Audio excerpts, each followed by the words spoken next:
Assalamualaikum warahmatullahi wabarakatuh. Salam sejahtera, salam kebajikan untuk kita semua. Om Swastiastu, Namo Buddhaya. Sebelumnya perkenalkan, saya Bijana Putra dari kelompok 5. Di sini, kelompok 5 akan menjelaskan tentang topik peran teknologi sebagai pencegah bullying. Banyak dari kita tidak menyadari bahwa angka kematian manusia di dunia ini tinggi dikarenakan bunuh diri. Dan kasus bunuh diri sendiri itu banyak disebabkan karena bullying. Bullying adalah tindakan agresif yang dilakukan oleh pelaku atau individual maupun kelompok secara sengaja dan berulang-ulang untuk menyakiti, merendahkan, atau mendominasi korban. Banyak dari korban bullying memilih diam daripada bereaksi atau melawan karena takut akan reaksi dari pelaku lebih lanjut atau orang lain. Oleh karena itu, banyak dari korban menjadi depresi, stres, serta memiliki gangguan kesehatan mental, dan akhirnya korban memilih untuk mengeksekusi dirinya sendiri. Dan karena kemajuan teknologi sekarang, kasus bullying sudah beragam. Salah satunya yaitu cyberbullying.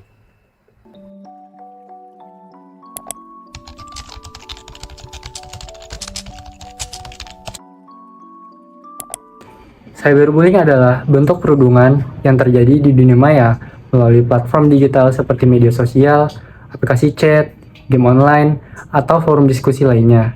Tindakannya bisa berupa komentar kasar, penghinaan, menyebarkan rumor palsu, atau bahkan membagikan informasi pribadi seseorang tanpa seizinnya. Yang membuat cyberbullying berbahaya adalah karena perilaku bisa bertindak tanpa harus menunjukkan identitas aslinya, sehingga untuk saat ini sulit dihentikan.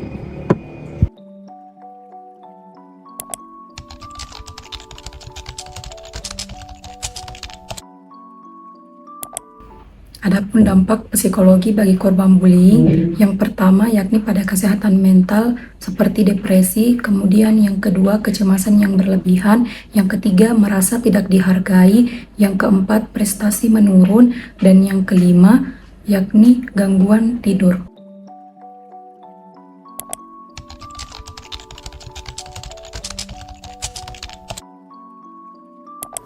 Pencegahan bullying dengan teknologi.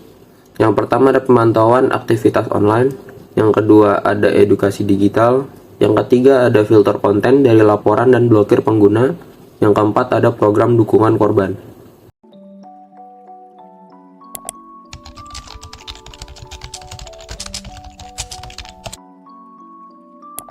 Nah, kesimpulannya adalah teknologi yang awalnya dianggap sebagai salah satu penyebab utama bullying, ini dapat menjadi alat yang ampuh untuk mencegah dan mengatasi masalah ini. Dengan pemanfaatan teknologi yang tepat, kita dapat menciptakan lingkungan digital yang lebih aman dan mendukung. Dari simpulan yang telah disampaikan, maka saran kami yang pertama pengawasan orang tua, yang kedua konselor para ahli, kemudian yang ketiga bijak dalam bermedia sosial. Nah, itulah tadi penjelasan singkat mengenai apa itu bullying, cyberbullying, pengaruh psikologi terhadap korban, kemudian cara pencegahan serta kesimpulan dan saran.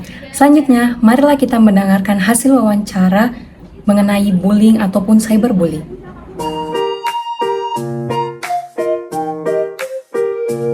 Assalamualaikum warahmatullahi wabarakatuh. Di sini saya Muhammad Hafiz Abdillah dari kelompok 5 Pancasila di kelas IT 4805 ingin mewawancarai seorang narasumber yang bernama Raihan. Dan Baik, tak perkenalkan nama saya Raihan Ziad dengan NIM 1030 324000150 dan saya adalah mahasiswa dari Telkom University. di sini saya akan memberi sebuah pertanyaan untuk saudara Rehan. Yang pertama, menurut Anda, apakah yang menjadi alasan seseorang untuk melakukan tindakan cyberbullying di internet? Nah, untuk alasan ya mungkin seseorang mungkin melakukan cyberbullying itu karena merasa anonim ya di internet, memiliki masalah emosional terhadap si korban mungkin. Entah itu memiliki masalah personal sendiri atau memiliki atau cuman pengen caper aja gitu, pengen mencari perhatian, atau bisa juga kayak mungkin agak aneh ya alasannya, atau bisa melampiaskan rasa frustasi ya kepada orang lain. Tapi pasti ada aja sih yang kayak gitu. Lebih seperti itu ya. Nah, yang Ya, pertanyaan kedua, bagaimana respon Anda ketika menyaksikan seseorang menjadi korban cyberbullying di media sosial? yang pertama saya akan mencoba memberikan dukungan dulu ya terhadap korban. Nah, setelah itu mungkin saya akan mencoba untuk melaporkan tindakan tersebut kepada platform di media sosialnya, melaporkan si pelakunya, dan jika kemungkinan mengajak orang lain untuk menghentikan perilaku si pelaku tersebut, dan mengajak orang lain juga untuk memberi dukungan emosional juga terhadap korban dengan cara yang bijak juga sih. Ya. Untuk pertanyaan selanjutnya, yang ketiga, mengapa menurut Anda seorang cenderung lebih berani melakukan cyberbullying dibandingkan bullying di dunia nyata? Lebih cenderung berani ya, mungkin karena anonimitas sih. Jadi anonimitas di internet itu tuh membuat pelaku tuh ngerasa aman dan bebas dari konsekuensi perilaku tersebut gitu. Meskipun pasti ada beberapa resikonya ya, maksudnya tidak menutup kemungkinan untuk bisa dikejar gitu, bisa ditangkap. Tapi ya mungkin change-nya tuh sedikit gitu, karena ya anonimitas tersebut, dan mereka juga nggak harus berhadapan langsung dengan reaksi korbannya, jadi sehingga lebih mudah untuk melukai perasaan orang lain tanpa merasa bersalah. Oh, lebih seperti itu ya. Untuk pertanyaan Ya, selanjutnya, jenis konten seperti apa sih yang menurut Anda dapat memicu terjadinya cyberbullying? menurut saya ya, mungkin konten yang mengundang opini kontroversial sih, atau mungkin juga bisa kayak memamerkan kekayaan yang secara berlebihan, atau membuat kesalahan atau kekeliruan tentang informasi gitu, serta hal-hal yang dianggap sensitif lah oleh sebagian orang gitu, sebagian netizen. Eh, Kurang lebih seperti itu ya. Untuk Iya. pertanyaan selanjutnya, jika Anda menjadi korban cyberbullying, apa langkah pertama yang akan Anda ambil untuk menghadapinya? eh untuk saya ya, mungkin saya agak kebal mungkin ya terhadap komenan-komenan cyberbullying tersebut, karena saya juga sudah pernah mengalami sendiri ya. Mungkin kalau dari diri saya sendiri, untuk mengambil langkah pertama kalau mendapat cyberbullying gitu, mungkin saya yang pertama tidak akan menghiraukan ya, karena menurut saya orang-orang yang melakukan cyberbullying itu orang-orang pengecut sih gitu, tidak tidak bisa dilakukan secara tetap langsung gitu. Itu yang pertama. Jadi saya akan mengabaikan eh, tindakan tersebut gitu. Lalu yang kedua, jika ranahnya tindakan cyberbullying tersebut sudah apa memicu kepada orang-orang terdekat saya, ke keluarga saya ataupun teman-teman dekat saya, mungkin saya akan langsung melaporkan tindakan tersebut kepada platform ya. Ataupun bisa juga saya memblokir, atau ya mungkin bisa langsung ajak ngobrol secara pribadi berdua dengan akun pelaku tersebut sih. Kalau untuk saya seperti itu mungkin. Oke, untuk pertanyaan yang terakhir, pesan apa yang ingin Anda sampaikan kepada individu yang sering melakukan cyberbullying di internet? Pesan ya. Boleh ngomong kasar gak sih? Nggak boleh ya? Tidak boleh, tidak boleh. Tidak boleh. Ya, mungkin pesan saya kepada pelaku cyberbullying ya, mungkin ya janganlah gitu. eh, Kalian juga harus mikirin dampak apa yang setiap keluar dari kata-kata kalian kepada si pelaku. Kan kalian juga nggak tahu kan kondisi korban tuh seperti apa. Terus terus juga ya usahain lah kalau internet apa dunia maya tuh buat dipakai sebaik mungkin lah, karena kan ini balik lagi ke diri kalian juga kan, biar itu juga memancarkan gimana sih apa sifat asli diri kalian tuh kayak bagaimana gitu. Terus juga kalian juga harus mikir semua orang tuh punya perasaan juga gitu. Terus kan kalian nggak bisa seenaknya main main bullying-bullying seperti itu gitu. Terus ya kalian juga harus mikir gimana kalau misalnya tindakan yang kalian lakukan tersebut tuh terjadi pada orang-orang terdekat kalian lah, intinya. Pesan saya mungkin seperti itu aja. Oke, terima kasih untuk narasumber Raihan. Mungkin eh, Sama-sama. pertanyaan kali ini sudah selesai. Saya akhiri bila Ya, mohon maaf ada salah kata. Assalamualaikum ya. warahmatullahi wabarakatuh. Waalaikumsalam warahmatullahi wabarakatuh. Assalamualaikum warahmatullahi wabarakatuh. Sebelumnya perkenalkan, nama saya Nyoman Gede Putra dari kelompok 5 dan saya udah bersama Kak Widya sebagai narasumber yang akan saya tanyakan saat ini. Silakan Kak, kenalkan dirinya. Oke, baik. Perkenalkan di sini namaku Ibu Widyatama, bisa dipanggil Widya ya tentunya. Dan di sini aku berasal dari Primakara University. Mas. Oke, sebelumnya Kakak tahu kan tentang bullying dan cyberbullying? Oh ya, tentu ya. Kan bully itu lagi marak-maraknya ya di kalangan, apalagi kalangan SD, SMP itu memang sedang marak-maraknya terjadi tindakan bullying ya. Ya, bener banget kata Kak Widya. Nah, untuk pertanyaan saya ini terkait banget sama topik tersebut, Kak. Nah, untuk tanya langsung aja ya.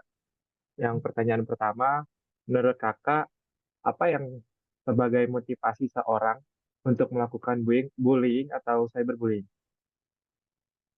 Menurutku sendiri sih itu bisa terjadi karena banyak faktor ya.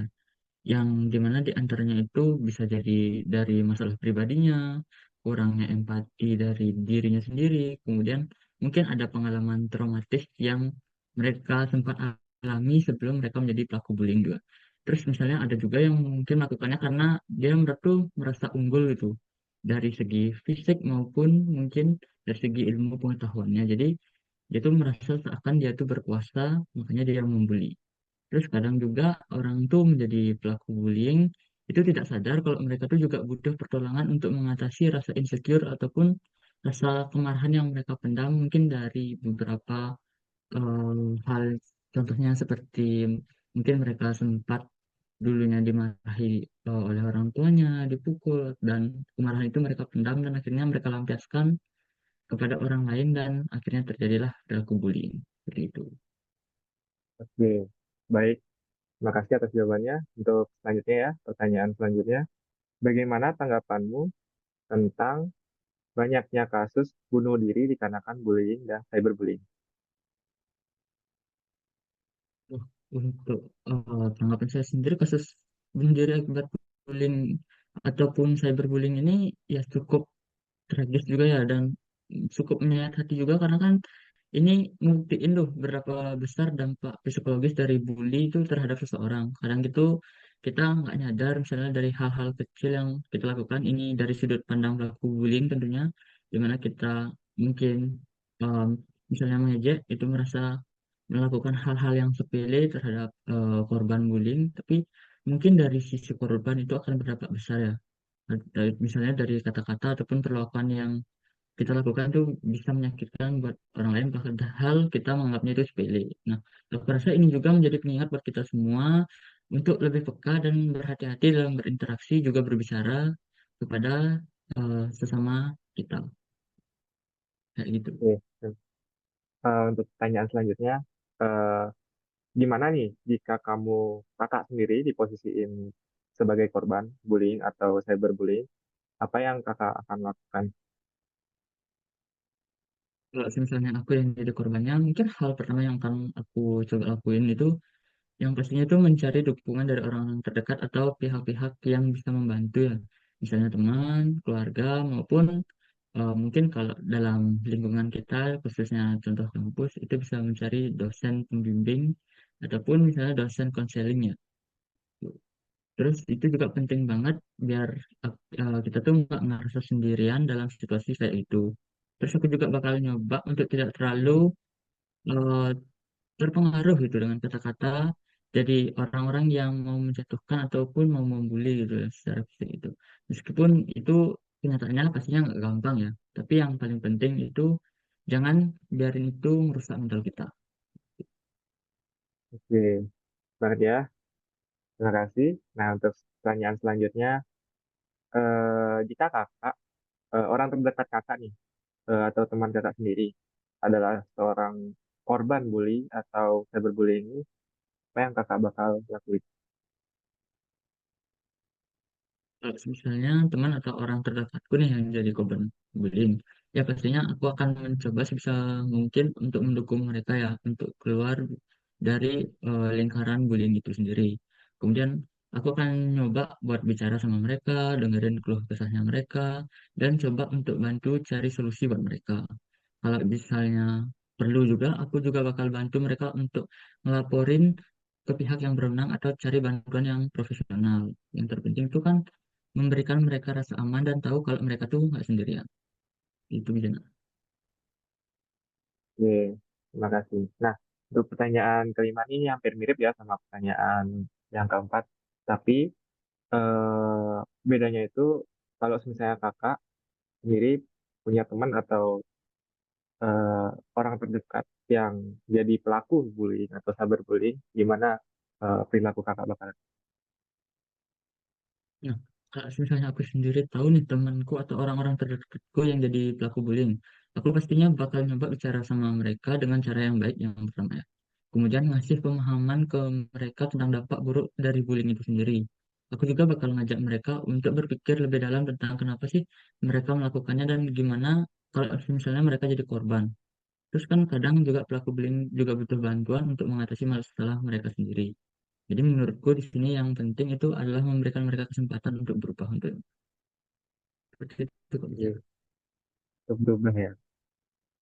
Pertanyaan terakhir nih kak, nggak kerasa ya udah sampai pertanyaan terakhir nih. Gimana pesan kakak yang ingin kakak sampaikan kepada korban bullying untuk tetap kuat dan mendapat bantuan? Jadi buat teman-teman yang mungkin jadi korban bullying untuk sekarang ingat ya, kamu tuh nggak sendirian. Banyak orang yang peduli dan siap juga untuk bantu kamu. Jangan biarin kata-kata atau perilaku negatif dari orang yang membuli kamu nentuin jati diri kamu. Jangan takut buat minta bantuan, entah itu dari teman maupun dari keluarga, bahkan itu dari pihak yang profesional sekalipun. Kekuatan untuk sembuh itu ada. Dan kamu juga berhak untuk merasa bahagia dan merasa dihargai. Mungkin segitu aja sih. Ya, terima kasih kak. Jadi gitu ya teman-teman. Kalian itu berharga, jangan sia-siakan hidup kalian sendiri. Oke, terima kasih. Tuh. Itu sekian saja dari saya, Bijana Putra, dan narasumber Kak Widya untuk wawancara kali ini. Assalamualaikum warahmatullahi wabarakatuh. Waalaikumsalam, Kak. Terima kasih. Assalamualaikum warahmatullahi wabarakatuh dan selamat pagi. Perkenalkan, saya Nur Afni Suhra dari kelompok 5. Selanjutnya saya persilahkan kepada eh, teman saya untuk memperkenalkan diri. Assalamualaikum warahmatullahi wabarakatuh. Selamat pagi. Perkenalkan nama saya Nahwa Ramadhani dengan NIM 104012400373. Baik, terima kasih atas perkenalan dirinya. Sebelumnya saya ucapkan juga banyak sekali terima kasih karena telah bersedia untuk diwawancarai untuk memenuhi salah satu tugas mata kuliah saya yakni tugas pendidikan Pancasila. Langsung saja, saya ingin mewawancarai mengenai bullying ataupun cyberbullying. Pertanyaan yang pertama yakni, apakah kamu pernah mendengar apa itu bullying ataupun cyberbullying? Jika pernah, tolong berikan pendapatmu. Baik, saya pernah mendengarnya. Jadi menurut saya, bully dan cyberbully itu adalah bentuk kekerasan yang sangat merusak, baik secara fisik, mental, maupun emosional. Keduanya sama-sama salah, tetapi punya ciri khas masing-masing dalam cara mereka terjadi dan dampaknya. Untuk bully, menurut saya itu sering terjadi secara langsung di mana pelaku dan korban berada di satu tempat seperti sekolah, kampus, dan lingkungan kerja. Itu tuh kejadian tuh bisa berupa kekerasan fisik, kekerasan verbal, maupun pengucilan sosial. Dan untuk cyberbully, lebih kompleks karena menggunakan teknologi seperti di media sosial, aplikasi pesan, ataupun forum online. Itu bisa berupa penyebaran rumor atau fitnah, penghinaan publik melalui komentar dan postingan, ataupun pelecehan atau ancaman melalui pesan pribadi. Baik, untuk pertanyaan kedua, yakni dari penjelasan yang telah disampaikan tadi, apakah kamu pernah mengalami bullying ataupun cyberbullying, dan juga di sekitar kamu, apakah kamu pernah melihat secara langsung apa itu tindakan bullying ataupun tindakan cyberbullying? Untuk saat ini, saya belum pernah melihat secara langsung ataupun di sekitar saya. Semoga saja Aura nggak pernah mendapati sikap tersebut. Kemudian pertanyaan yang terakhir yakni berikan cara pencegahan yang dapat dilakukan jika kita mengalami bullying ataupun cyberbullying. Mencegah bully butuh usaha dari berbagai pihak, individu, lingkungan, ataupun sistem. Yang pertama tuh tingkatkan kesadaran, berikan edukasi kepada pihak, contohnya kayak siswa, mahasiswa, pekerja, ataupun orang tua, tentang apa itu bully, dampak bully, dan cara menghadapinya. Yang kedua itu kita bisa ciptakan lingkungan yang aman dan inklusif, kayak bangun budaya saling menghargai dan mendukung di sekolah, kampus, ataupun tempat kerja. Dan menurut saya berikan ruang untuk semua orang merasa nyaman mengekspresikan diri tanpa takut dihakimi. Baik, terima kasih untuk Aura karena telah memberikan waktu dan juga pendapatnya mengenai bullying dan cyberbullying. Semoga para pendengar juga dapat mengambil pelajaran dari penjelasan ini. Sekian, terima kasih sekali lagi. Assalamualaikum warahmatullahi wabarakatuh. Waalaikumsalam warahmatullahi wabarakatuh. Sekian dari kami kelompok 5. Semoga dapat bermanfaat untuk kita semua. Wassalamualaikum warahmatullahi wabarakatuh.